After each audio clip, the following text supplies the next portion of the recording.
There's another thing that sets C++ templates apart from the way just about every other language does generics, and that's specialization. The compiler will generate the code using the template for any type you pass it, but you can say, here's the code I want you to generate for this particular type. In other words, write the template once generically, here's how to find the max of any two things, and then again specifically, here's how to find the max of 2 employees or 2 bank accounts. Why would you need to do that? Well, the thing is that sometimes templates don't work for certain classes. You saw that max relied on operator less than, and accum relies on operator plus.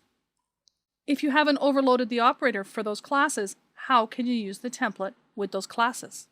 Or if someone has overloaded the operator, but it doesn't do what you want the template to have that operator mean.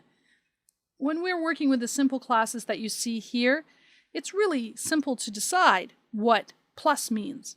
You want to add 2 people? I guess the only thing that makes sense would be to add their arbitrary numbers. But what does it mean to add 2 bank accounts or to compare 2 employees? The best thing to do is to add the missing operator. As you know, you can write any operator overload as a free function. So even if you're not the developer of bank account or employee or person, you could add the missing operator as a free function. That's an excellent choice. It may have other benefits in other parts of the application as well. It doesn't work if someone's already written it. And there are other times when it's not an option either. So you do have a second choice, which is to specialize the template. This means you write a version of the template that doesn't have the placeholder in it, and that says, here's how to specifically do the work I want to do for this incompatible class, for this employee or bank account or person object.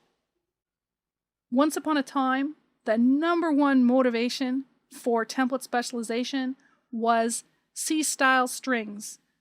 Strings very different from the ones we're using in this material, that were just awkward and horrible and always needed a special template done for them. It's a little harder to come up with a good reason for template specialization when our sample templates are so simple, but I want you to see the technique, so I'm going to show you how to do it. You will need to do it at some point because templates are just such a huge time saver and productivity boost for developers that when you find one that isn't quite right, you need to know how to make it fit your situation.